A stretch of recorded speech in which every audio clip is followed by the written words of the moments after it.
Podcast with your host, Jake Weaver. Engineered by Cedric Swan.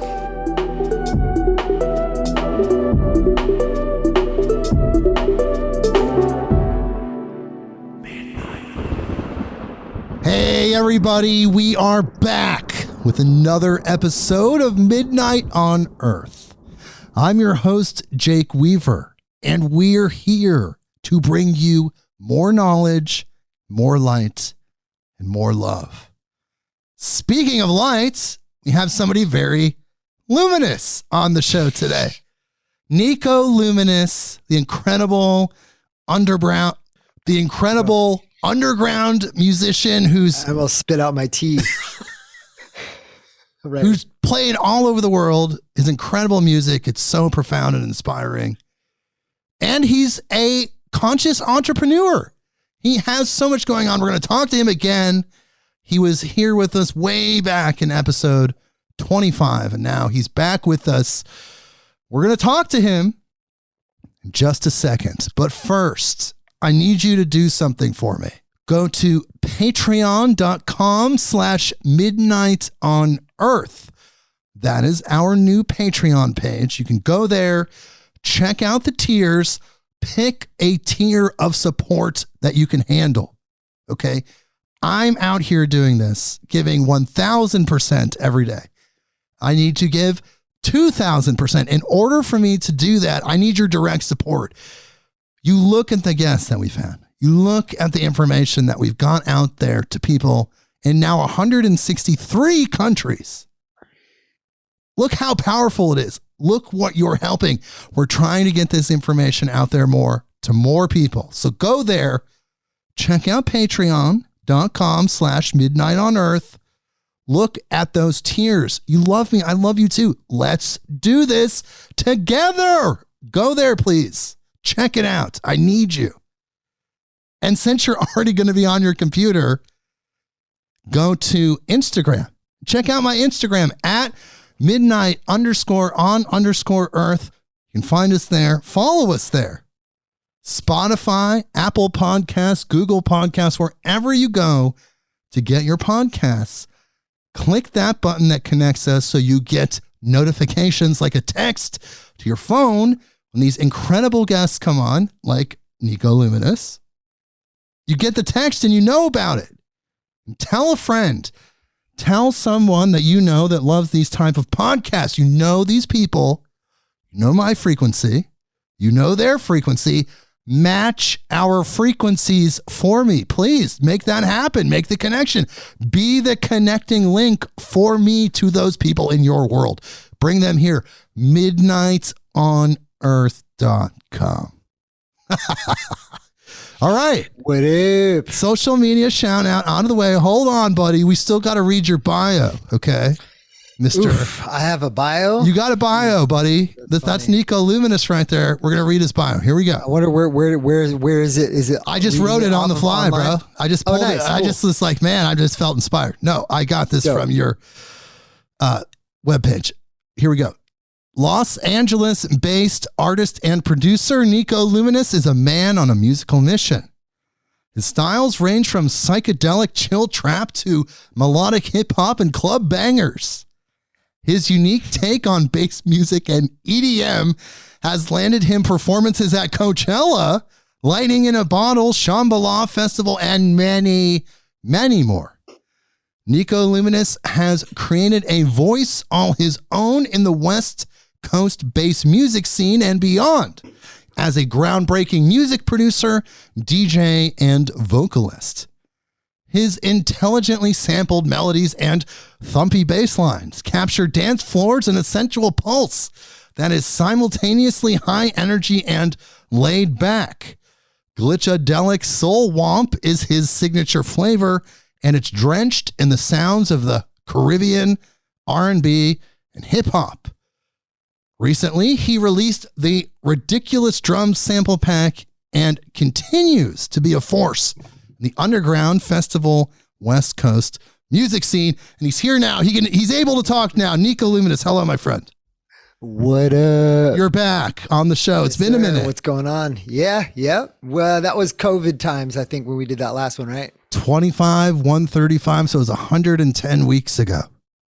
So, you know, over 2 years. So there you go. Glad to have you back. We're going to talk about some amazing things. To catch up. Yeah, I mean, The world is evolving. The world is evolving. Every scene is evolving. We're all growing. We're all expanding. There's a lot going on planet Earth right now. How are you feeling about planet Earth right now? What are your thoughts on like the Earth right now? Come on, lay it on us, please. I'm ready. It's up and down. The Earth's going to be fine, man. Of course. The psychological state of the masses is sometimes it disturbs me, but I'm trying not to let it, bring me down and just stay focused, locked into what I'm doing. And what else can you do? You can't really change people's minds.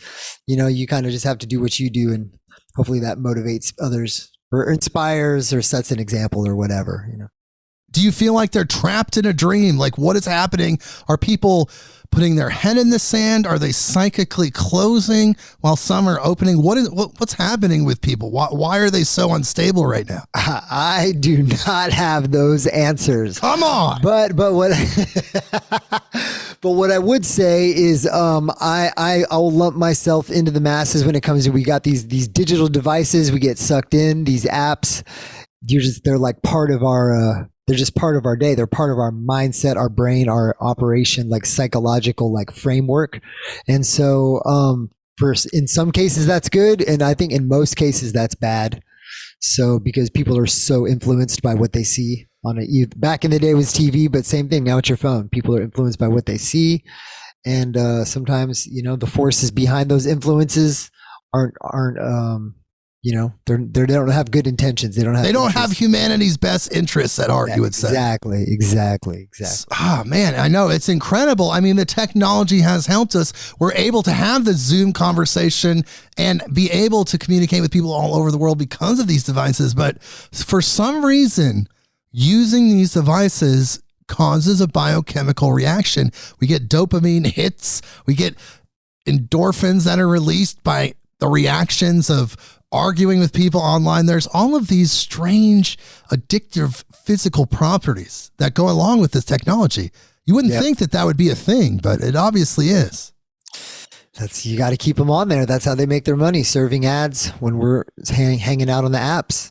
But did they know that, you think, at first, or did they figure it out once the phones came out, like that it was causing such a, measurable biochemical reaction? I mean, TV and video game addiction was a thing before we had cell phones, right? True.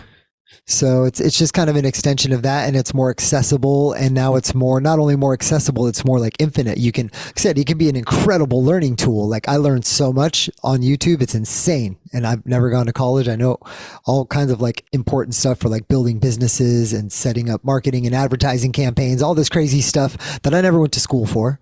And it's all from my phone and the computer. And I've also wasted a bunch of time on there just when you get in that mindless doom scroll mode. So doom scroll.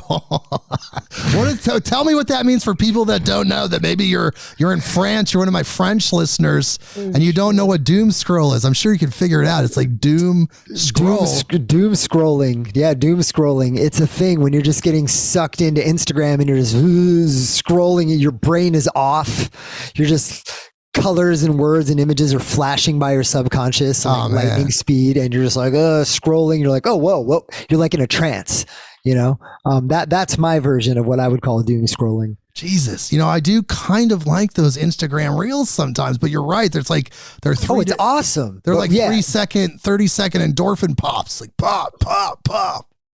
Just trying to be cognitive of how much you take it in. I delete it off my phone all the time. It's currently not on my phone, so that way I could just look on my laptop, and it drastically cuts back the phone usage. Like you grab your phone and you're like, oh, Instagram isn't on there, and you put it down. I mean, that's like that's the one that's probably hardest wired into my neural network is Instagram, because we've been on it since what, 2012, 2011, I think my first post was. Oh, wow. So, yeah, I resisted till about 2020. Oh, nice, bro. Good for you. Yeah, I mean, I mean, it's cool. I got a cool community on there. Like I got people on there that are super cool that support me, and you know what I mean? It's just like, it's a vibe. Well, I just didn't know. Not get sucked in. It's actually pretty damn cool. I just didn't know. If I would have known earlier, maybe I would have been there.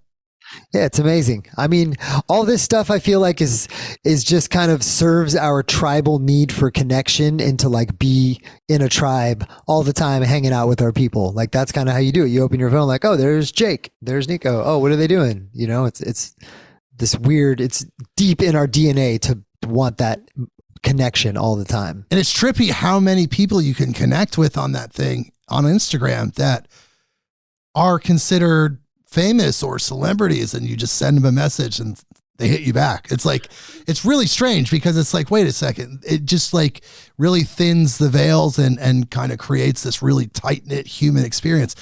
There's some good in everything, people. The technology does have a good aspect.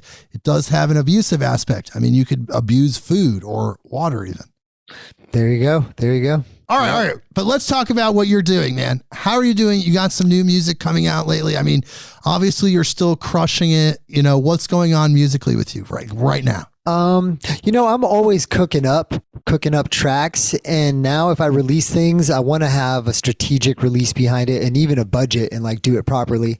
But even that, say you're going to release music. All right, what's the plan? Are you going to play shows, hang out in the studio, make more music? So I'm just kind of like feeling out what I really want to do, you know, for the next handful of years, months, whatever it may be, whether it's start playing shows again. I would love to be working with artists in the studio, you know, making big tunes. That would be cool.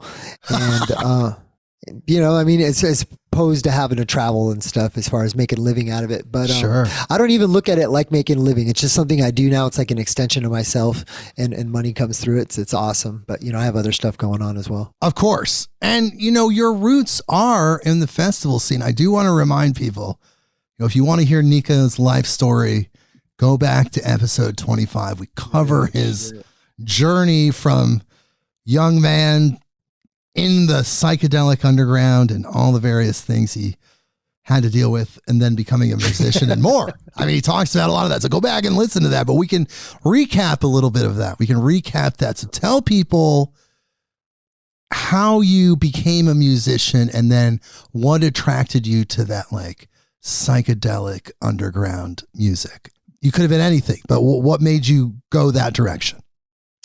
I think we just like what we like, right? You just gravitate towards a sound that you're like, oh, that's cool. What's that? You know? So that, I think Primus was a big early influence. Before that, I was more into like metal and stuff. Loved Metallica. And when I was a kid, like in junior high, I liked, you know, Guns N' Roses and stuff like that. But I didn't really understand about like the funk and like Parliament and Bootsy and all that kind of stuff until I was a teenager. So that's what got me into the psychedelic kind of hip hop, you know, coming to love all that stuff. Yeah, I mean, Bootsy's the fucking man, right? But Funkadelic is psychedelic. I mean, it's psychedelic with the funk. Like those guys were some of the most psychedelic people ever. Exactly. So I could see how that attracted you. And then you pursued it though, because you kind of were experimenting with psychedelics in your own life as a young man. And then that kind of fused with the scene that you were attracted to, right?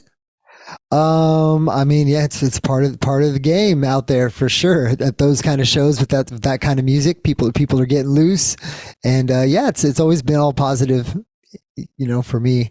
I never got too hardcore into like drugs and partying, but yeah, some psychedelics once in a while, pretty sweet, especially out there with some amazing music to listen to and be inspired by, like at a festival. Right. So there was some sort of synthesis, right? You're like experimenting with these substances in your personal life, and then you're attracted to this music that seems to feed into that frequency, right? Like, it's like, wow, it's psychedelic music. Do you think that was a bridge for you. Like you were like, man, this really syncs up with some of the experiences I'm having with the psychedelics. It's almost like the audio version of that. Right. Yeah. Music enhances it for sure. I mean, especially music that is designed to enhance that experience for sure. I mean, isn't music in general? Wouldn't you describe that as your music? I would say your music is psychedelic. It's designed to enhance the psychedelic experience. My God, just your music's some of the most psychedelic music ever. It's incredible. You're the man, dude. Thank you. It's definitely a good load of the tracks that I've put out in the past are geared for that vibe, for people to be, in a little more open space when they're on a journey. So, I mean, like, why did that feel important to you though, right? You're a musician, you're making music. Obviously you want to be successful, but more importantly, you felt like you wanted to be true to yourself and your own intentions with music. You didn't just want to make music to make music. I mean, maybe that was a tiny part of it, but even if you did make music in a framework, it was still coming from a place of authenticity. So what was that? I mean, I feel like you just said what it is. It's just like doing you, at that time. Cause that's funny, cause I'm not really doing that so much anymore. Like, I feel like my music will automatically be, by default, will be kind of be a little bit trippy, but, I'm necessarily not in that headspace currently. But so in those days, that's what I was super excited about, right? Like making just weird psychedelic music that kind of makes your brain bonk around. And, you're out there at Burning Man, especially playing those like kind of festivals. Cause when you're creating music to like play at those types of spots, like that's the perfect place to get ultra creative and left field and do that kind of stuff. So that's part of, what I was rolled into, like what I was doing. I was like at these types of venues, at these types of events, playing this music for this crowd. So then what does it feel like for you to think about like somebody putting on one of your tracks and taking just a monstrous DMT hit? Oh, I love it. I love that. Do they ever send you messages like, my God, like I had this XYZ experience with your music and psychedelics? Like I know it's happened in the real world, but I'm just wondering if people send you messages, because it's very synchronistic with that frequency, right? The psychedelic frequency. It seems like people would be doing that. I mean, I know I have. That's awesome. That's amazing. Yeah. I mean, it's like very geometric, kind of like harmonic music, kind of like, nice sounds, easy sounds on the ears. Yeah, man. I can't say that I can remember of any message, but I feel like that's definitely happened. People have let me know, they enjoyed it at the right. I love getting those kind of messages. It's always awesome. Oh, we were here rocking out to, this track and this happened. I love that. Yeah, totally. So tell me though, like, you're a pretty spiritually aware person. You're a very conscious person. Like, that sound as frequencies have an effect on people spiritually, physically, emotionally. How would you describe, if you could lay out the various tones, like how would you describe how each kind of tone set affects a human being? That's an interesting question. I mean, I don't know if I have any what the answer I would have for that, but the bass, you feel the bass, that's like your lower chakras, right? Right, the root chakra. It's getting you the high notes are like more noodly notes. And it's all harmonic. It's all about getting them to match up and flow and like move through your body and affect people. It's pretty awesome. But I know that you've thought about those things when composing tracks. Sure. Now for me right now, when I make tracks, it's all about the feel and the bounce. And if there's like a little bit of emotion in the sample or the melody, like I want that they're not just the feel of the beat, but I want there to be feeling, that for me, that's like, that's the only thing that matters. Emotion, just invoking emotion. Yeah, exactly. Like it's almost telling a story with no words. Like that's what I'm going for. And it's not easy actually. Well, I'm noticing as a person myself, I'm very versed in all different styles of music and the various sub styles of all these different styles. And what I'm noticing in the electronic world, that the most popular music worldwide, the events that have the most attendees, feature like very emotive, simple house music, you would call it, whether it's progressive house but it's just very emotional. It's very emotive. The whole thing, you know, a lot of these artists feature sweeping female vocals. It seems to be all about invoking emotion.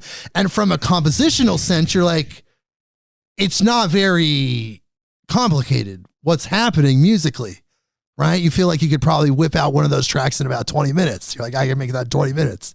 But it's something about invoking the emotion that seems to attract hundreds of thousands of people to those scenes worldwide. We're emotional creatures. Everything we are is emotion. That's like the core of our being. You know, you have your soul and your emotional body. They kind of talk to each other, and then you feel it through your physical body.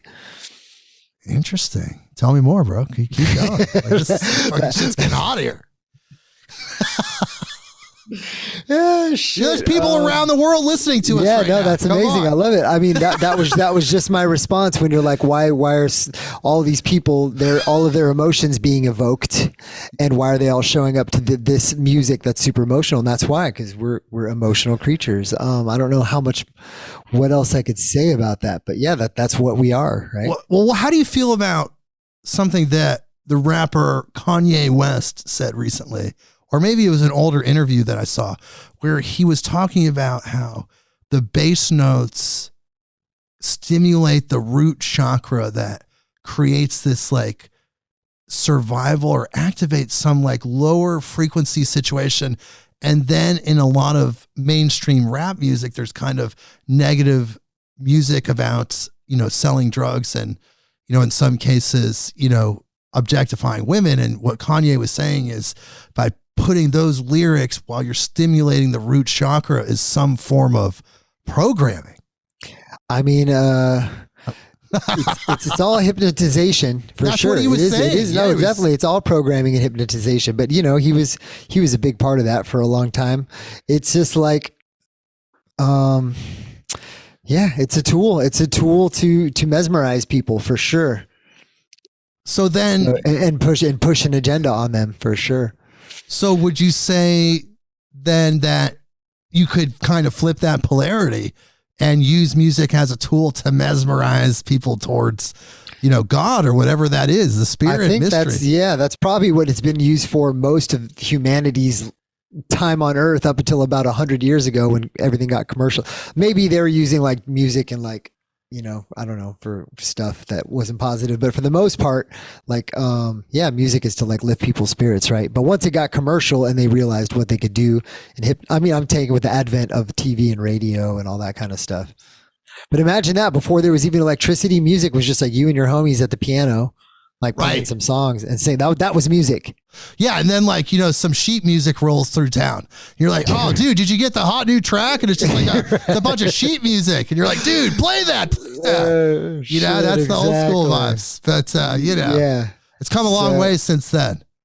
So, yeah. So I guess getting back to what you were asking is, so yeah, as I think it's always been used for good and it's only been used for, is it in a bad, you know, way, if bad, whatever that you want to call that, weaponizing music for negative agendas.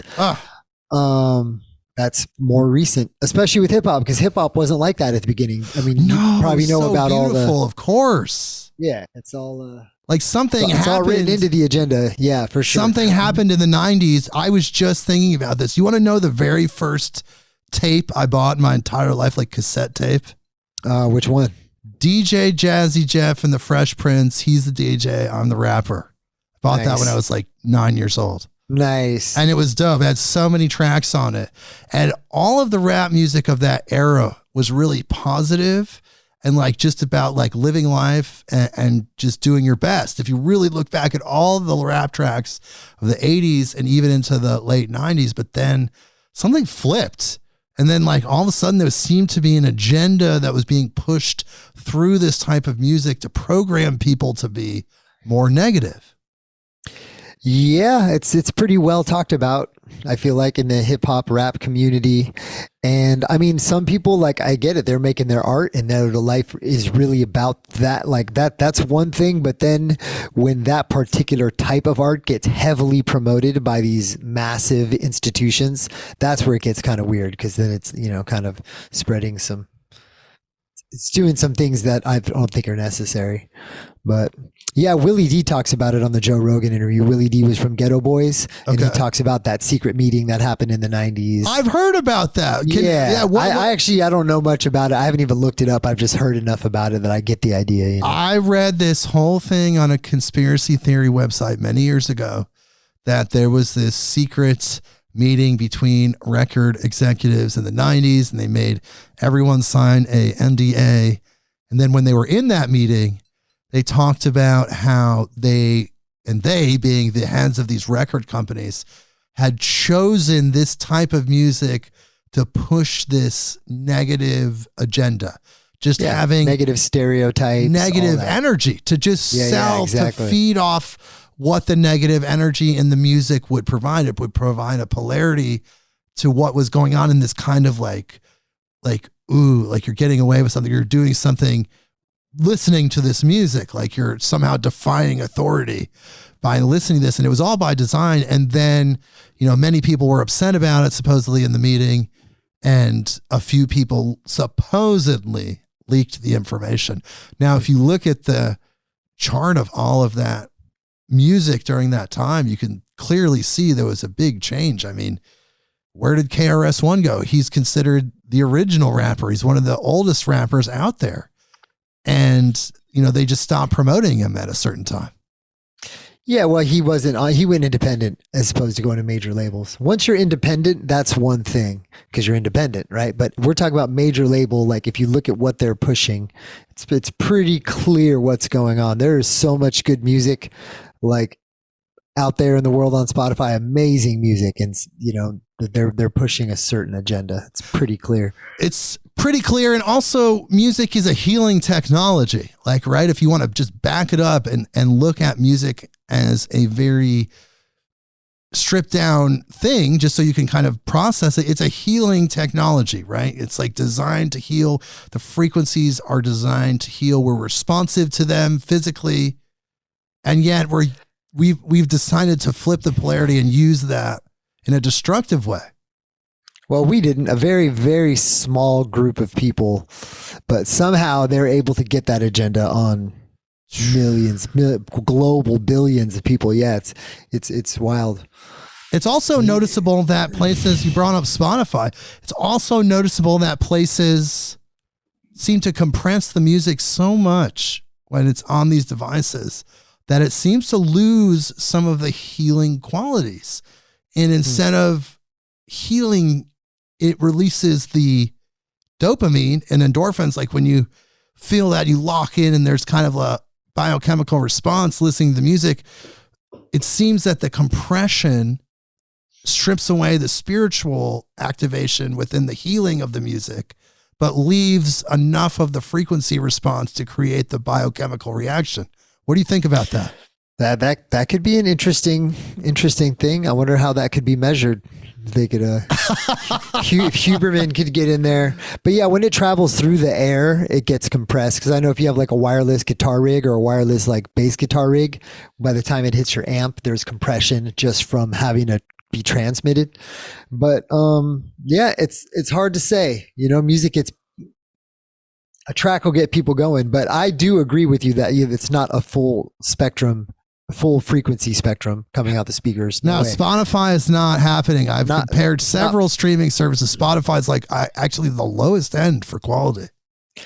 I don't mind it. It's fine. I rock with Spotify. I'm just talking as opposed to having like a CD or something like direct to speakers, all analog. You're going to get a full frequency spectrum. Oh, totally. It's uncompressed, or at least as uncompressed as 16-bit music can go. But we could talk about the technical stuff all day. But yes, it is pretty amazing. We're talking about the nature of music. So you have these experiences. You're in the underground scene. What do you feel like you learned from that? Right? Like you were in it for so long. You've had dozens of psychedelic, probably hundreds of psychedelic experiences in your life in various forms.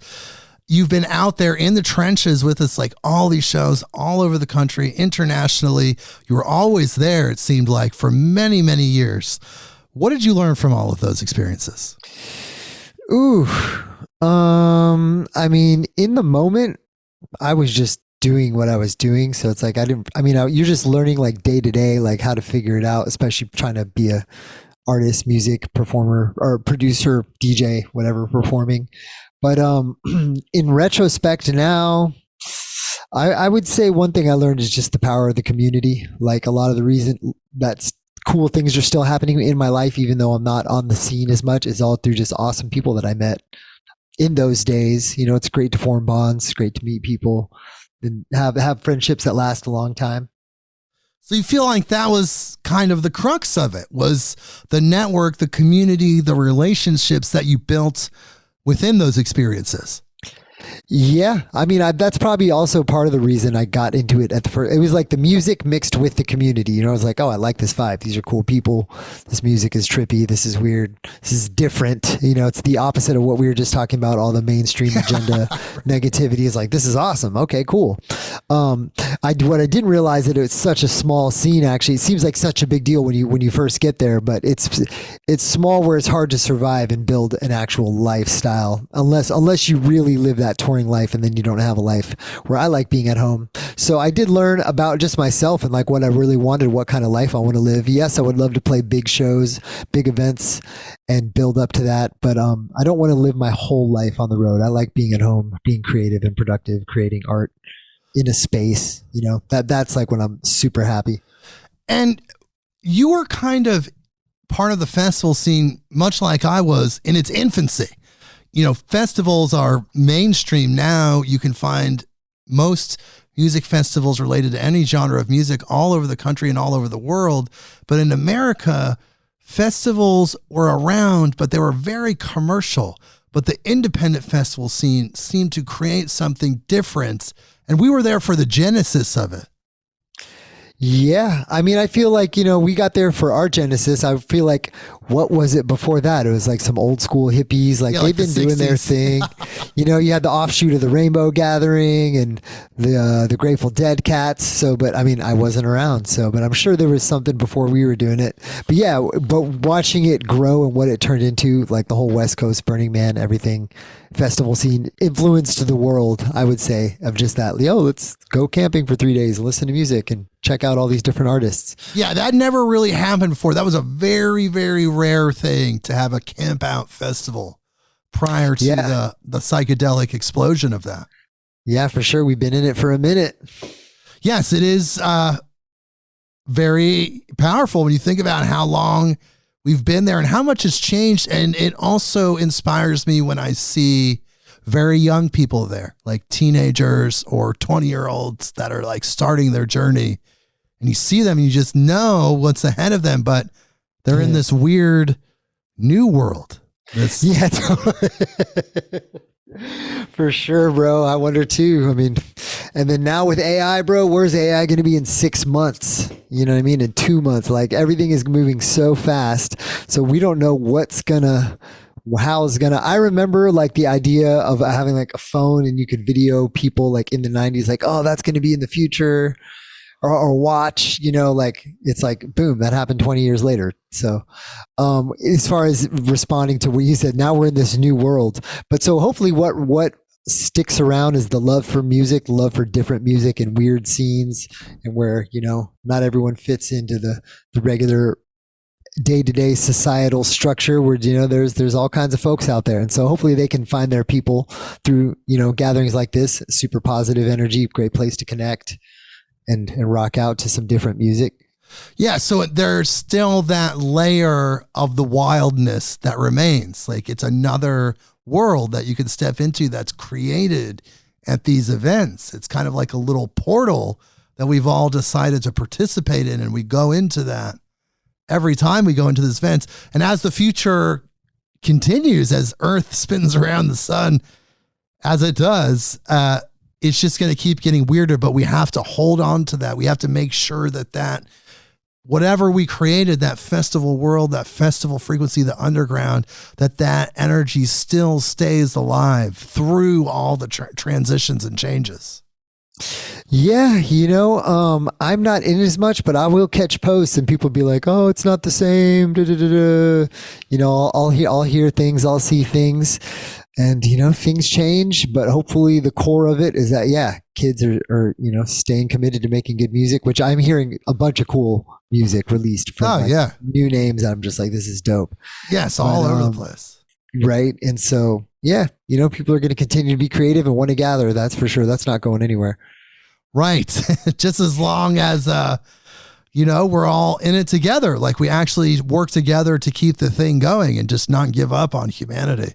Because that's the thing. Like I'm not necessarily against the AI. I mean, the AI is significantly more powerful than we can even fathom. Like it's already at human level or beyond. It's just behind the scenes. It's just not in our face. But we know Elon Musk is very clearly said that publicly, how far AI has come. And I believe him when he says it.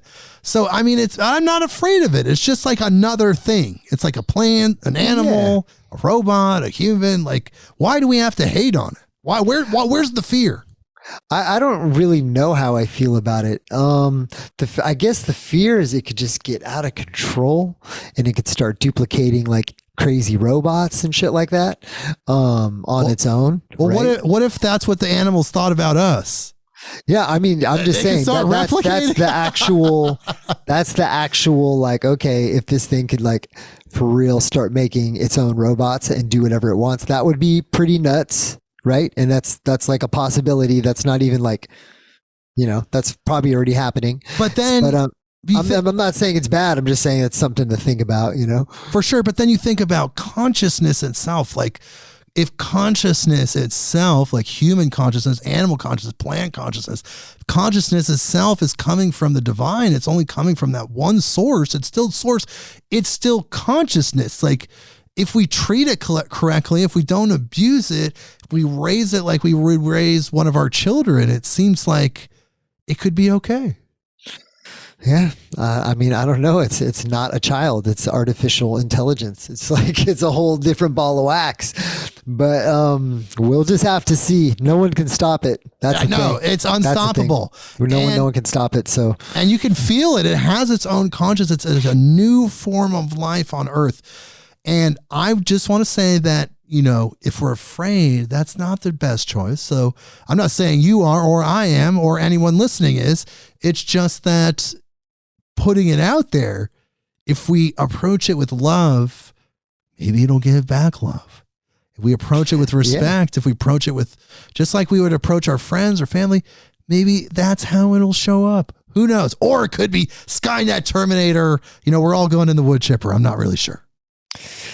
What about the Matrix? Yeah, 100 years down the road, it could be the Matrix. We're all just plugged in. We could be plugged in right now. Exactly. We don't know what's going on, bro. We really don't. We know what's going on. And I think about why they're collecting all of this data and how they're storing it and how they've been storing it for probably decades. Since the 90s, they've stored every possible amount of data that's come through these internet wires. Like there's receiving points that catalog this. It seems like they could be using it for virtual reality in the future. Like maybe 300 years from now, they're going to use all of that data, the location data, all of that to make a simulation of this era. Yeah, man. You got the mandala. We don't know what's going on. That's for sure. Oh man. So did you see there's so many of them, the box of chocolates. Forrest Gump. Of course. Mama. Yes. Wait, let's back it up for people that don't know. What he's talking about is the Mandela effect, which... Oh, Mandela effect. My bad. Yeah. No, yeah, it's fine. It's very briefly, some people have a memory of President Nelson Mandela dying in jail. Millions of people have that memory. Other people, like myself, remember that he got out of jail, became president, and ended apartheid and all of those great things. So that created this thing called the Mandela effect, which then included other things like the Kit Kat bar. Does it have a dash between Kit and Kat?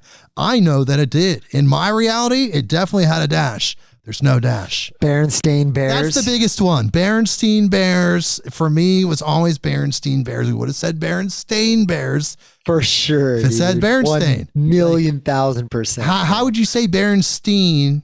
And then all of a sudden stain, and it's spelled stain. You would say stain. So there's so many. I was at my friend's house and his dad had one of them from when they were kids. Yeah.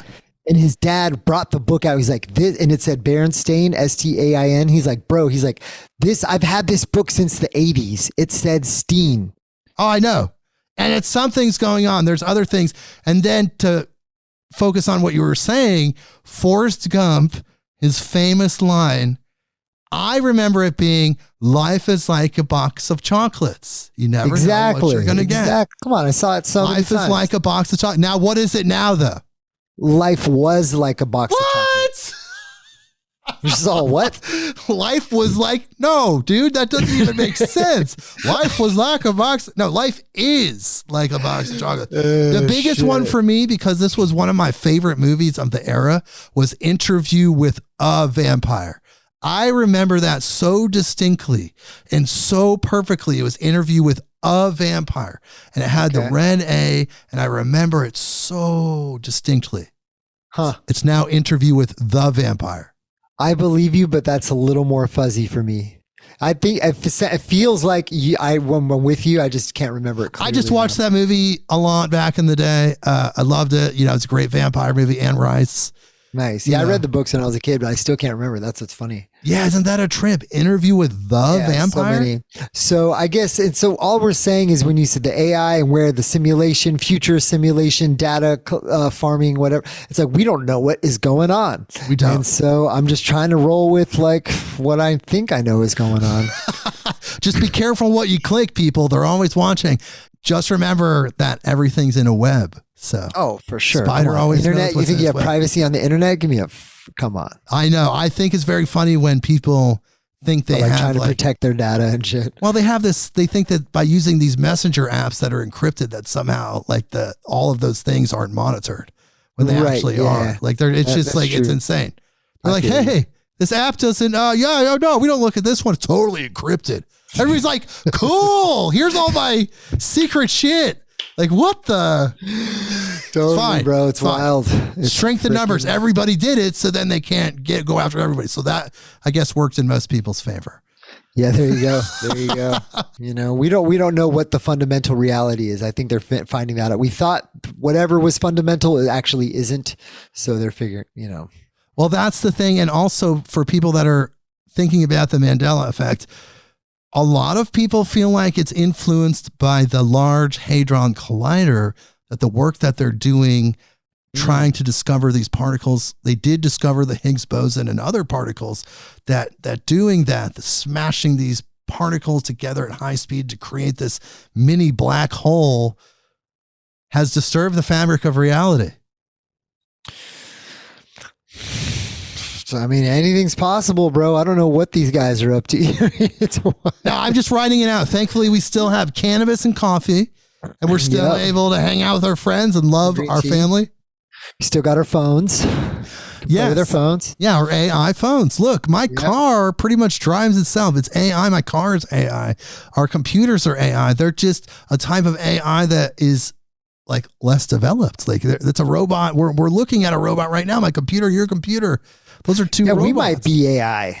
You know what I mean? That we're like helping some other machine that we don't even realize. Well, do you know what the true Satanists think? Like the true Satanists, not like the Anton LaVey guys, but the real.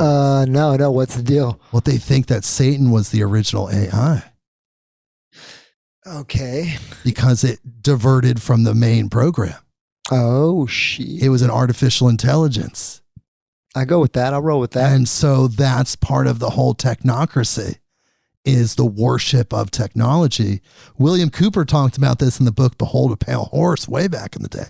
But these technocrats, these people that worship technology as a deity, see Satan, the character Satan. I mean, you know how I feel about it, people out in the world. I'm open to anything. Let's just talk. But the religious Christian Satan, they're saying, was the original AI. What do you think about that? When you say the original AI, I mean, no, I mean, that's a real parallel for sure. I'll agree. That's a very solid parallel to draw. I mean, yeah. It's trippy. It's trippy. Yeah, for sure. It is trippy. It is trippy. Yeah, we just don't know what this illusion of reality is. And, time with your family, all that stuff feels meaningful. I'm just trying to like stay searching for fulfillment and do things that bring me fulfillment. Exactly, because after everything, you're still out there trying to survive. You're an entrepreneur. You're a person that's creating businesses that have service and function, and you're out there trying to help other humans in your own way.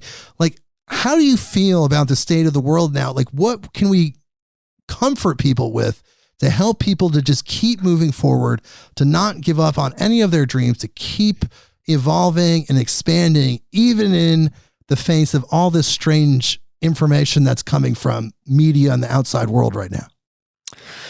I mean, I feel like even though things are getting weirder and harder, they're also getting easier. You know, there's so much information available, and I feel like everyone is so locked into their phones and just locked into what they're doing that if you actually try, it's really easy to succeed.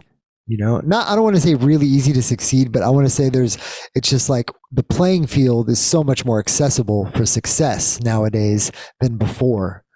And yeah, there's all kinds of problems. Things are expensive. Gas is $5 down here, you know, all that kind of stuff. But, and I mean, if you want to learn and get jobs, there's jobs out there. There's plenty of jobs out there that you just got to learn that, like you said, we live in this new world and you got to learn how to flow with it. But it's not for everybody, which is unfortunate. Well, as of today, mainstream consciousness, now I reject that information. I don't just accept the information that comes from outside sources. I decide if I want to accept that or not. Nice. Yep. But a lot of the information right now is programming people that there's going to be some sort of economic collapse. Now, I don't see that. But what do you think? There is an economic, it's happening right before us. But I mean, at what extent it's going to affect everybody, we'll see. You know, the last economic collapse, I was in Portland. I was okay. But yeah, some people lost their stuff. I was doing the best I had ever done in my life at that point, those years, because I never let one iota of that information or energy into my consciousness. I totally rejected it. And I was very successful during those times. I never had a problem. I was just so in my own world. I honestly didn't even really know what was happening. It was stocks market crash. Like, you know, but that's the thing. It's like, it didn't affect you because it wasn't in your consciousness. You weren't like dwelling on it. You weren't thinking about it. You're like, oh, what's some shit over there? It's fine. It doesn't affect me. Yeah. And then your life was still fruitful and successful. I mean, I guess what you said to comfort people, if you can really add value to the world around you, like for real, you'll be all right. The more value you add, the more people you add value to, the more better you're going to be taken care of. It's really that simple. I'm not saying it's easy, but it is that simple. So no matter what, though, I mean, it seems that people will be taken care of. Like, we're going to survive. Things may shift, how we trade, perhaps how we transact. Money itself, the system of money may change before our eyes. But we're still going to be moving forward. There's still opportunities for growth, for personal growth, for business growth, all of those things. That's all the universe does is expand. Just keeps expanding, so you got to expand with it. I mean, we naturally go through like patterns where we expand and contract. I get that. But at the end of the day, the overarching result is a big expansion, right? You kind of contract on the way out, on your way up, or whatever you want to call it. Yes, absolutely. So, I mean, people should not worry, but what do you think about this? Are financial systems around the world intentionally trying to crash paper currency in order to institute a central bank digital currency? I would have no trouble believing that. I don't have enough information and facts, and even if I did, I wouldn't even know if they were true to, like, you know, say yes or no. But that's easy to believe that they are trying to crash something and you know, just kind of make the playing field less and less even in their favor. But couldn't we just revolt? I mean, there's strength in numbers. We were saying that we're billions, they're hundreds. It doesn't make sense. Yeah, I mean, you got to figure out what that revolt would actually look like. Like, what does that mean? Oh, we're all going to stop using our phones. Or we're all going to stop driving. We're all going to, you know what I mean? Like, what's actually going to happen? I mean, that would be great if people could figure out some way to hit them where it hurts. They did that with GameStop, which is pretty cool. Yes, but I mean, that's still working within the system and kind of it did affect some people, but then they just get government bailouts anyway. Like you look at Exactly. It's like you look at that bank, all of a sudden they flip a switch. The Silicon Valley Bank that folded, our American government flips a switch and says, well, now all deposits are insured for whatever the deposit amount was. So Oprah's $546 million that she lost at Silicon Valley Bank is now insured by the federal government. Our tax dollars are now going to pay Oprah back. Damn. That's messed up. I know. That's really happening, and it goes beyond politics. It's just about money. I mean, what I'm saying. That's where I'm saying. See, those are things I didn't know, but yeah, I believe that. That's what I'm saying. I have no trouble believing that scenario. Well, they just announced that today that they're gonna. I did see something, but I didn't see it was for full deposits. Oh, there was tons of them. Another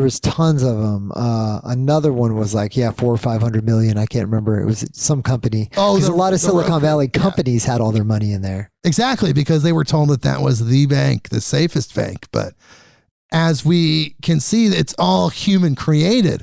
All of these systems, all of these functions, they're not coming from nature. They're not coming from extraterrestrials. Maybe they're divinely inspired, but they're still coming through humans. So this is all a human experience. It's not infallible. It's not beyond just total destruction. Yeah, man. It's just hard. It's hard for me to think about it because I don't even, it's like they want me to think a certain thing. So they tell me this thing. So I don't really want to believe what they tell me. Exactly. So just kind of like witnessing it all and be like, okay, well, these things actually had to have happened, right? Certain events you can be like probably bank that they're true and some you don't know what's going on. So exactly. That's why all you can really do is develop yourself personally. Exactly. Yeah. I consider it such an illusion, even though I know there's aspects that are very, very real. It's just an illusion. Work on myself. I got my own stuff I got to deal with. So as we all do. And that's the point, is that we're supposed to continue to grow and evolve within ourselves, because this is what I noticed about my own life. Okay. I've noticed that when I have made evolutionary growth, I've made change, I see it reflected in other people. I see other people acting in that higher frequency way that I've then adapted to. Now, I don't know. I love that. I know exactly what you mean. I don't know if that's like some situation like you buy a Toyota and then all of a sudden you see all the Toyotas. You're like, oh, reticular activation. Sure. That's what that is. Okay. So if is it that, or is there truly some sort of fabric of reality reaction that changed because you changed? Yeah, I mean, that comes back to, that's like, for me, that's what the law of attraction actually is. It's like attracts like. So like if you're doing something on a certain wavelength, certain frequency, being really nice to people, considerate, treating them well, you're going to attract people that do the same thing, right? That's what I've noticed. Like when you said you have your personal growth, whatever, you're learning, you're growing, and you're like, oh, whoa, these other people around me are doing the same thing. And then people that aren't doing that, aren't growing, trying to grow on their own as you're trying to grow, then you notice you're not hanging out with them as much anymore. You don't, you know what I mean? It's just so to me, that's what the law of attraction is. Oh, or it's just straight reticular activation, whatever one you want to. Well, I think it could be a mixture of both, that you have that activation once your frequency shifts. And then it's like you're activating things on that frequency. So maybe it's both. Yeah, totally. No, I'm with you on that. 1,000%. Yeah. I mean, there's so many dimensions, like even here, I feel like even just on this earth, right? There's so many realities. Like one person is on a reality, like, and then their trip. And then this next person standing right next to me be on a totally different trip of reality. So I feel like all that multiverse string theory stuff, it's like, it's here on earth. I feel like, because each person is like their own universe. Yeah. There you go. Yeah. And they're literally just every person, because our perceptions, our beliefs, though similar, they're completely unique to each individual. There's no one that's truly the same as the other. Yeah. Totally, man. It's wild. It is really strange.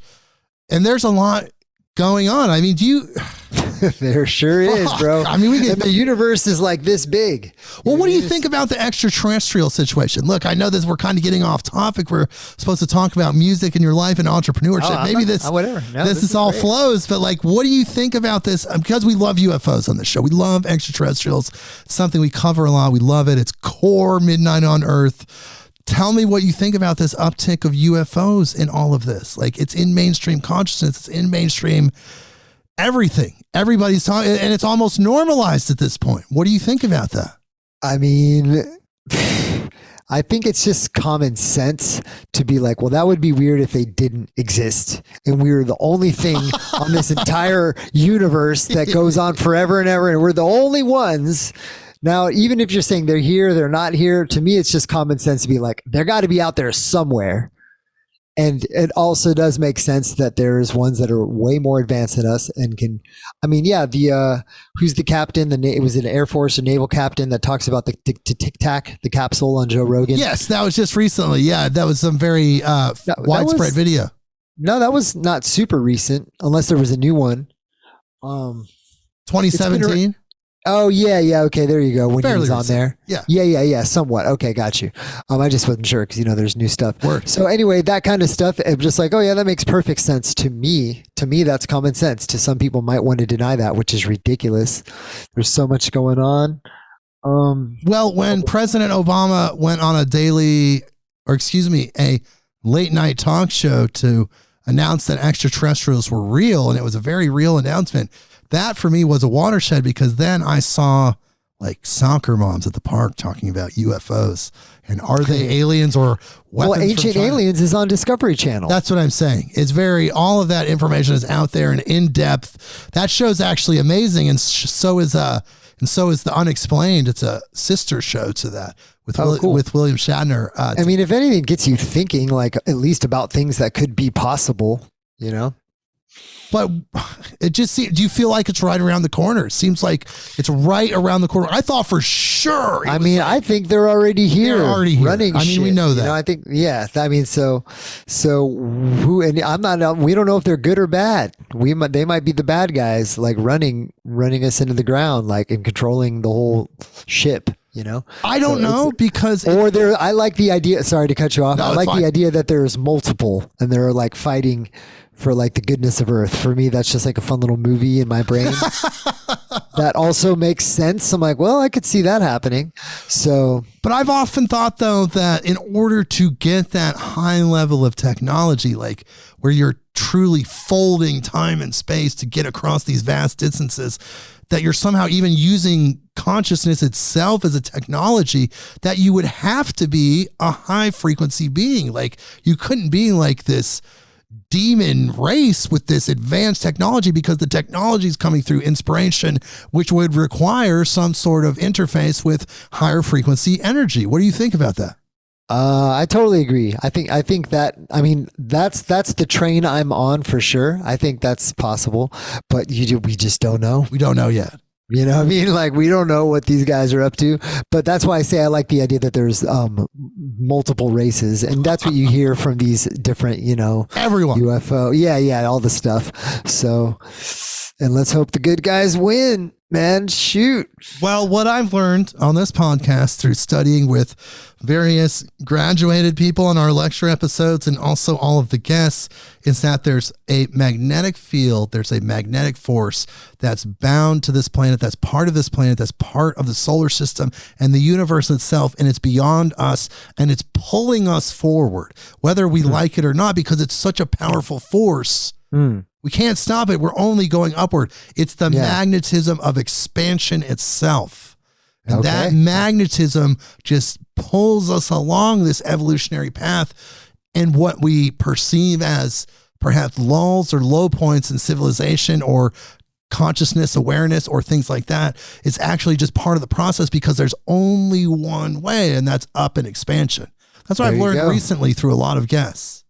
Yeah, I love it. That's what I was saying earlier too. It's like you have your expanding and contracting like in the micro, but the macro is like a big arc of upward. you know? Absolutely. I mean, there's just no stopping it except for the people that want to stop it. And it seems like a futile effort, because if everything's made out of God, if everything's made out of the divine, then how are these people going to extend their life with life extending technologies or somehow escape death through other means? What does that mean? That just means you're still stuck in the mind of God in this vessel. Like, it seems very strange. Yeah, I agree with you there too. Like, what are they running from? Like, what do they think they can escape? Like, how do they think it's just control? People, they want to control. Obviously, whatever's going on in the world, because you got to think people that have endless amounts of money. I mean, just like endless amounts of money, they still want more. So, okay, so you have enough money, you can't spend it all. It's about what can you do with the money? You can control things. You can, and I'm not even saying that's like bad. I'm just saying why would you need more money if you have more money than God? You got 5 rental homes, you got a private jet, whatever. Like, I still need more. It's like, it's a control thing. So as far as the alien race or whatever, maybe that's what they're looking for. It's not about, the money is just a form of control, you know? Right. Sometimes I wonder if, somewhere below a skyscraper in China, there's just down on level 312 through a secret door is just some demon just running it, just some interdimensional fucking evil demon just running the CCP, not the beautiful people of China that just want to be free. No, right. The CCP. Dude, I don't discount any possibilities of any of that stuff. There could be one of those in the White House. There could be one over there. Except they could be the battling races, alien races, the guys that run those. It's so mind blowing, because if you take any of the deep dives, if you go down the rabbit hole in any way, you're going to find out information that's just going to shock and startle you. It doesn't even matter what perspective you take on it. The information doesn't lie. The facts don't lie. It's pretty intense what's happening on planet Earth, but it's fine, because again, it's all a growth pattern, right? Like, you're still out there. We all have to be out there doing our things, like doing our business, doing our life. You need to develop yourself. Yeah, for sure. I'm big on learning how to play instruments, keep your brain active, or running, or being physical. Any type where you push your physical body past its comfort zone and its limits. I'm a super fan of that. Like, that you can control. You know what I mean? And when you push yourself to grow like that, it's a better feeling than most. Yes, and that's what we need to do. I mean, that is kind of the mission right now. Really, it seems like there's a lot of us that have manifested on this plane of existence right now to help change by noticing these things and talking about it. That's kind of like what we're doing on this podcast, is we're talking about some of these high frequency concepts, because that's what needs to happen to create the change. Like, in order to take the action, in order for the action to take place, like, there has to be people out there talking about it and making it happen. Have you ever felt like you were kind of that way? Like, you felt like you were just like a different frequency human in that sense? I mean, everything's relative, right? So if you're hanging around with a bunch of those kinds of folks, like our friends or our community or whatever, then you're not, but then you go hang out in a different group, then you're like, oh, well, I'm definitely different than, so. And I don't have any hard numbers on who's weirder and but I mean, we pretty much know there's more normies than there is alternative people. That's what makes alternative people alternative, right? Because there's less of them. And psychedelics is a big part of it, because it just kind of opens you up to like, oh, well, there's more going on than this fundamental reality that I'm so used to. Like, I don't even know what's going on, but I know there's more going on than what I thought before, so the amount of people that think like that is less. Yeah, and well, the thing is, too, is like getting back to our festival history and your festival history, especially as a musician and attendee and all of those things, it seems like psychedelics are going so mainstream and legal. We had to deal with psychedelics being illegal, where you were taking a heroic dose of a substance, perhaps LSD or another substance, and then you had this like lingering fear of carrying a vial or having some sheet of acid on you or some other situation. Because you felt like, oh my God, if I, for some reason someone finds this as felonies, it's jail time. It's like during the middle of your expansive trip out in the universe, you still had that thing, that thought in your pocket. But that's not there for people anymore. Like, what the heck? Like, what do you think about that? It's still illegal in big dosages or big quantities like that, I would say. So you might still run a risk. But I hear what you're saying. Back in the day, everything was just like, whoa, the cops. Like, now it's like, now you're like, someone drove their car into my front door, and the cops would be like, maybe we'll be there tomorrow. Yeah, they're like, are you alive? Like, yeah. Did you get hurt? Why are you calling us? Yeah. Clearly you have to call the door company. Yeah. So cops these days, at least on the West Coast, are, well, I just love the open smoking. I love being able to walk down the street and just pull out a joint or smoke a bowl anywhere, no matter where. And I think that this legalization of psychedelics, think about Colorado, legalized DMT. We talked about DMT earlier, legalized DMT, legalized psilocybin and mescaline. I mean, think about how that's going to change as it gets more and more legal.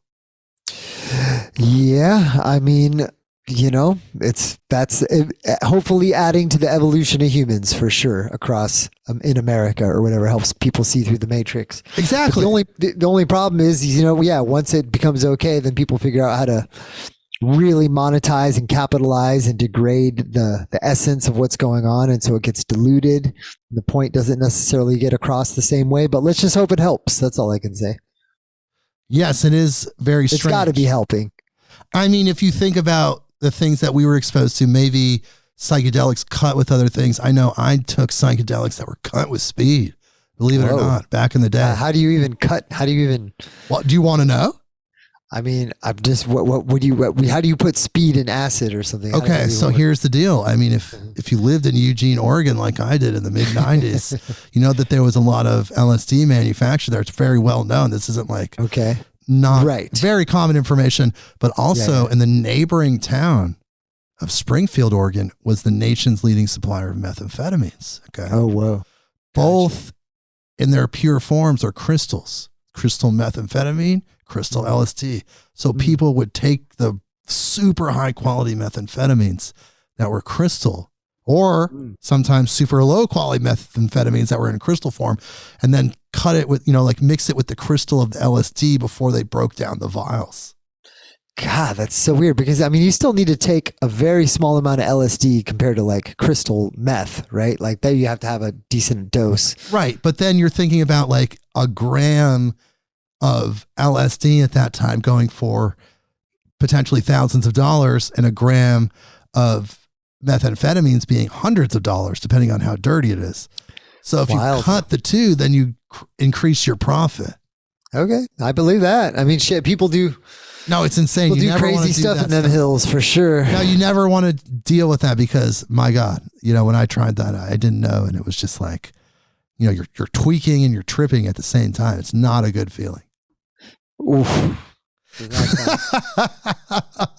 There's a little backstory of Jake Weaver, host of Midnight on Earth. Look, we've had a wild ride, myself and Nico Luminous. Like, we come from this other world that was going on just below the surface that was funded a lot by underground cannabis. That's all now gone.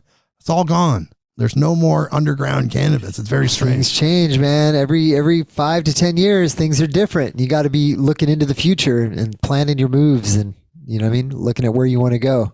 It's just so wild how that scene, our underground scene, how much of it was funded, it seems, by the black market. And then once that money dried up, like, the whole scene kind of shifted pretty dramatically. Right. Yeah. A lot of the smaller festivals die out, and, but people are still throwing down. It's just, it's not as easy as it was to get that fundage for sure. Wow. It's all legal though. It's all legal now. Everything's legal. Thank God for those people.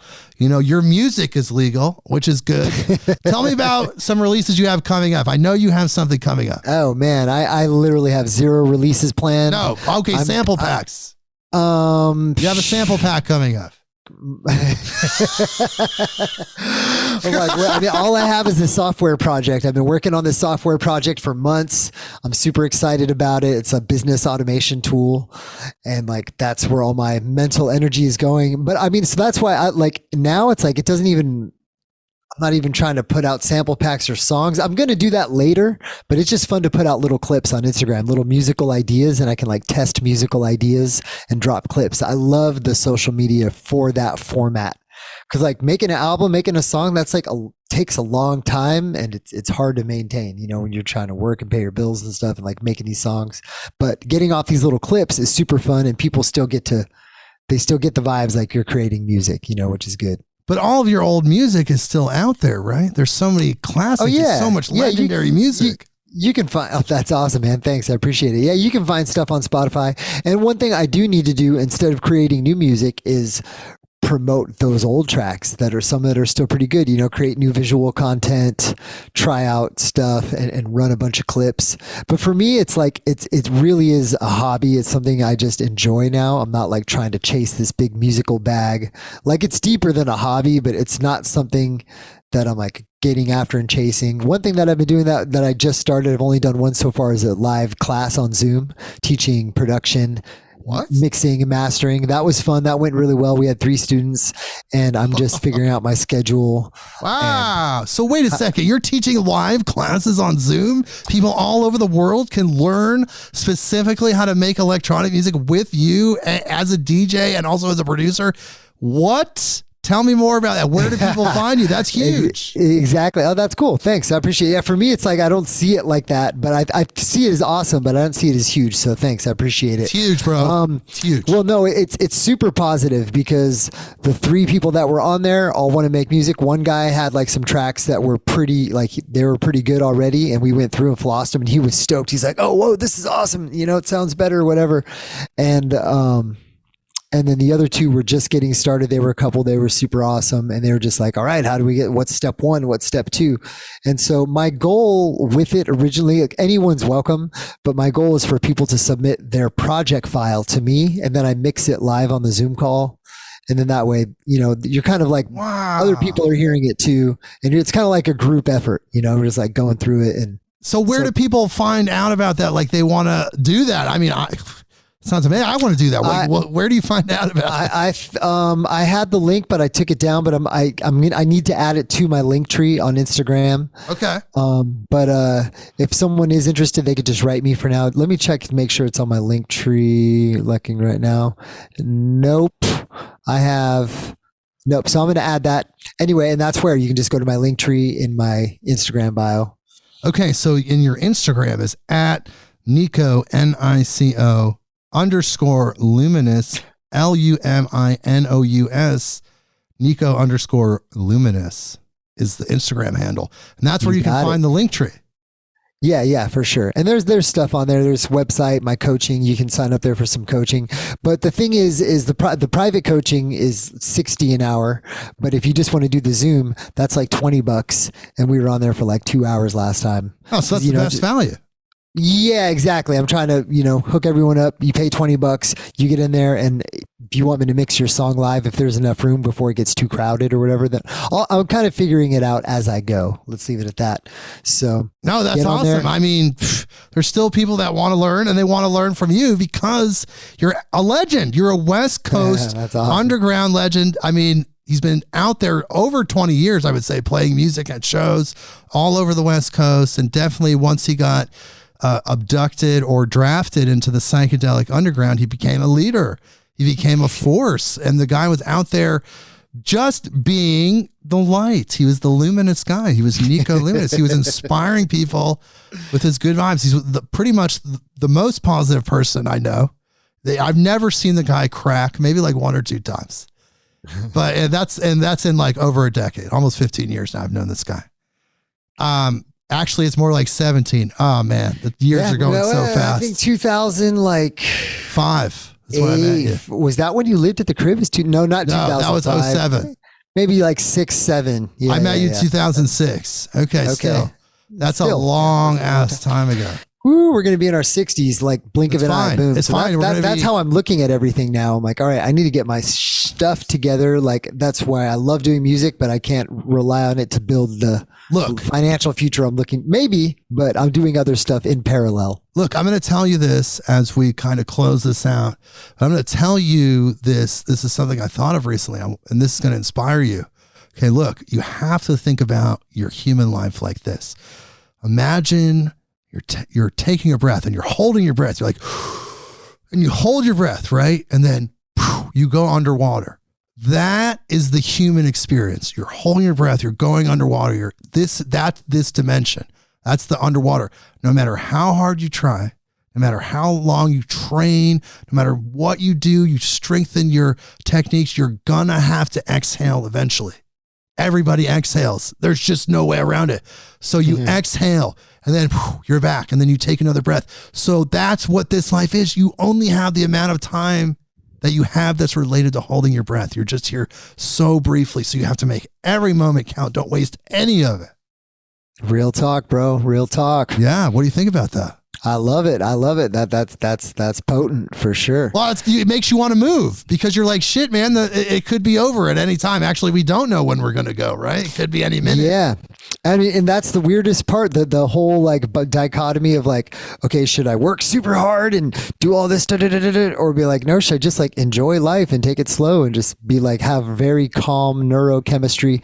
But life, I love, the quote that life begins out of your comfort zone. It's like when you push yourself to be more, that is epic to me. And sometimes you got to just lay back and relax. I get that. But when you're pushing yourself to be more, there's something so powerful about that. So that's something I like to try to stick with. Absolutely. And, you know, I can add to that by saying, I feel like I'm here to help this world evolve because it's not correct. So in order to get to that point where we can all just chill, the world has to be correct. So I'm taking this life as Jake Weaver to be here to help everybody grow so we can get to that point where everything's chill. And then it doesn't matter if we take a breath because we don't have a responsibility to fix anything because it's fixed. Well, I mean, the universe is never ending creative expansion, right? So you always need to be creating. Yes. And I just saw a stat that people retire at 55. They die. They have like a 37% chance of dying sooner than people that retire at 65. Some number like that. I'm sure. Yeah. It's energy. Just because you're not doing anything, right? Yes. I mean, you're never going to see me retire. They're going to pry. It's going to be episode number 10 million. They're going to pry me off the mic. My face is going to be fused, like the blood. Like, I don't even know what's going to happen. I'm going to die on a podcast many decades in the future. There we go. There we go. I like it. That's what Will Smith says. Will Smith says he'll die on the treadmill. No, Jada is going to get him. Yeah. That's bullshit. You wish, Will. Jada's going to get you. Did you watch the Chris Rock special? I heard about it. It's so good. No, Not just because of the Will Smith. The whole thing is so... I was laughing my ass off. I saw the Will Smith bit. It felt good. I mean, that was just one part. The whole thing. You got to watch the whole thing. I mean, if you like Chris Rock, which I love Chris Rock, sometimes you just need to laugh. You know, I mean, the laughter is best medicine. I've loved stand-up comedy lately. That's actually a big passion of mine, just as an audience member or as like a spectator, because I haven't gone to a show.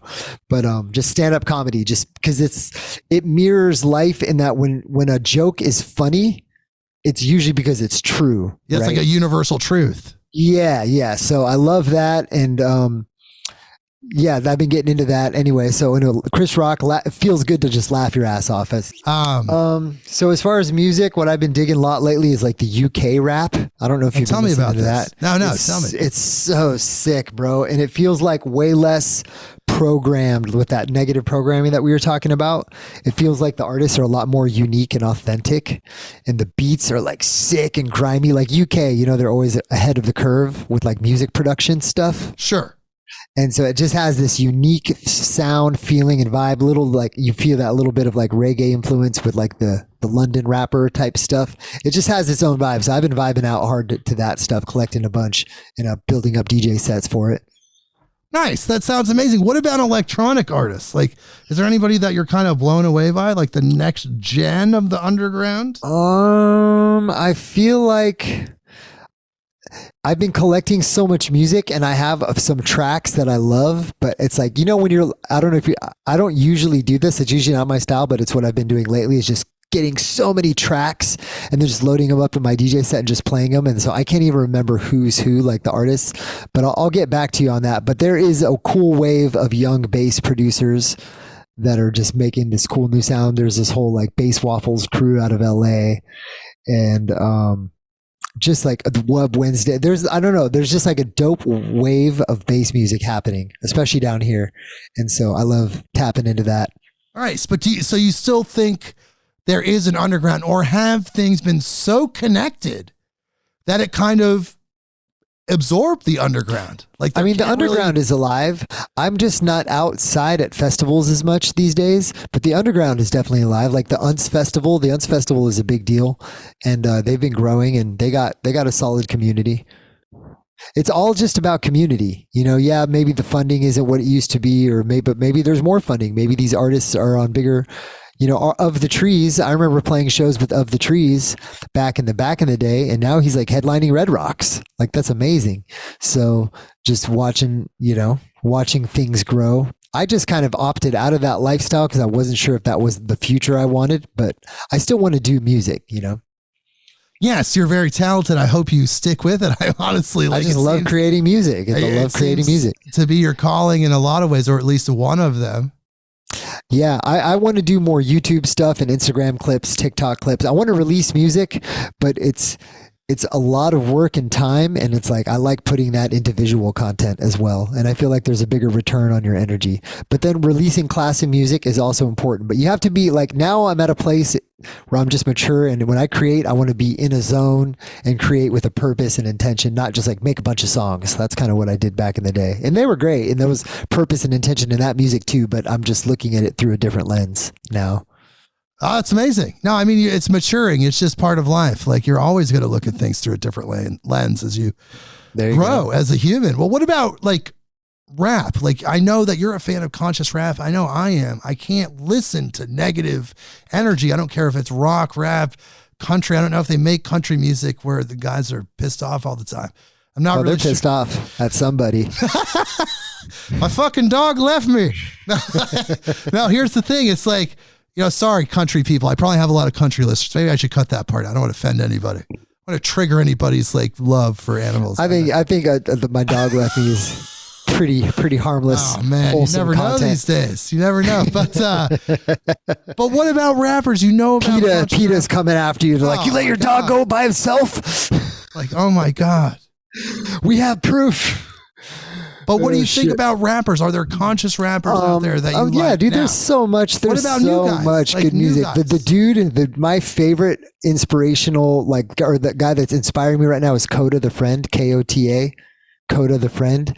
He raps over these dope lo-fi beats. The songs are like super short, super dope lyrics. Like, he's just got his own little swag, little flavor with lyrics, and it's like motivational, just positive, but like not cheesy, you know what I mean? It has mad flavor. Nice.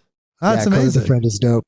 And Hobson just dropped a track. Hobson is like epic, badass, but it's like a little bit of shock value. I don't want to label it as that because it's beyond that, but like it's heavy. It hits you like, whoa. Like, I just watched his new video. I don't know if you saw it, but he's an underground rapper that keeps it real and stays off the bullshit, you know, which is cool. That's good. That's good. I mean, there's a lot of good music out there. There's a lot of conscious music. There's so much. Earth Gang is sick. Really? Yeah, Earth Gang is sick for sure. Like Wolfgang or Earth Gang? Earth Gang. You don't know Earth Gang? And of course, J. Cole, you know what I mean? He's the guy that heads that label, Dreamville. Earth Gang's on Dreamville. Well, that's kind of the thing. Now there's so many artists that it's almost like you can't even focus on artists. You can only focus on labels, and you check out the 30 or 40 artists that are on their label. Right. Yeah. I mean, Big Sean comes with the proper lyrics too. He's probably, you know, one of the biggest rappers on the planet, and his lyrics are like super on point, and he stays away from all that bullshit for sure. Nice. Well, yeah, definitely listen to some of what he's doing. Well, we've had incredible discussion, but let's talk about something that you want to leave people with as we close this episode. We've talked about incredible things, your life, the music, our thoughts on various spiritual things. But what would you like to leave people with? 163 countries, tens of thousands of listeners all over the world. Man, that's a great question. I mean, yeah, it's a privilege to be here. Thanks for having me. Yeah. What I would like to, you know, it gets better. That's one thing. Even when it's down, it gets better. I mean, maybe we have ups and downs in life, but that's one thing for me, and I know I can make it better, you know, with just sticking with it. How about this? If you quit, it's definitely not going to work. whatever it is that you're trying to do. You know what I mean? If you quit, it's not going to work. So you got to just keep going. Time's going to go by. You got to show up, and whatever it is you're trying to do, you have to try to do it every day. It can't happen all the time, but right. And you have to stay persistent because it could take 40 years for your goal to manifest. But as long as you're persistent, it eventually manifests. Yeah, exactly. Yeah, you got to just keep your mind in a good place. Like you said, block out the information that you don't want entering your subconscious. That's super important. Just like if you don't want it in your subconscious, block it out. There you go. Even more information. And look, you're going to be playing some shows this summer. I know you're going to be in August. You're going to be up in Washington at the Re-Evolution Festival. Stoked for that. I'll have some music dropped by the time that happens. I'll have some new music out by then. Oh yeah. One other thing I've been doing. I just started streaming on Twitch. I love Twitch. Cool. Tell me about Twitch. Twitch is awesome, dude. It's just super fun. It's like this weird. It's like Burning Man in your laptop. Like you go and it's like all these little portals of people, like kind of how we were saying that multiverse vibe. I love that vibe about Twitch. Like you're in this person's world, then you're over here in this person's world, then you're over here in this. And I'm like, oh, I want to be one of those worlds where like people come in and drop in. It does take time and resources, so I'm trying to figure out. But I want to do a weekly stream. I think I'm going to start doing Tuesdays. But you're not going to stream the video games, right? I should, because then I would have like 15,000 followers. Look, I actually know someone that makes his living playing Super Mario Brothers and other classic Nintendo games on Twitch. Just count me in, bro. I'm down. Like that's all he does. It's like do. Like wake up another day, gets his coffees. Like people are like, here's money. Like dude, Twitch is so cool. It's like, what is going on over there? Like, oh man, we're not tapped into that. Well, look, we were born in the transitional analog to digital world. Like we were right in the middle, 1 foot in each one. You should do a live Twitch podcast one day. I will. I will. I'll do a bunch of psychedelics. And I'm going to get naked, and then it's going to. I wonder if you can feed your Zoom into a Twitch feed. You can't, but you can feed your OBS. Yes. Yeah, I can. Yeah, exactly. But, yeah, I mean, that's how I do it. So yeah, I stream on Twitch. I played a bunch of that UK rap. Same thing, Nico_Luminous. And that's kind of fun. That's because when you're asking about shows, it's like it's a lot of work to play shows, to promote, to get your friends to come out, to do. It's like, and I'm down, but you know, it's cool. It's like I can just do this from my room and reach a bunch of new people that don't know about me. So that's kind of fun. I'm so glad that you were here. Thank you so much. And I want to play just like one song for people. Just put it in the show. It's going to be encoded in history for all time. I want to play one song for people on the way out. It's called Boom Yes. So thank you so much, Nico, for being here. It's an incredible conversation. We'll have you back, of course. You'll be back again, I know. It's fun to chat, bro. Thanks. I appreciate it. Yeah, and let's listen to Boom Yes, all right? Yes? Yeah, run it. Run the trap. Let's hear it.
Well, that was incredible. Obviously, an amazing track. Oh my God.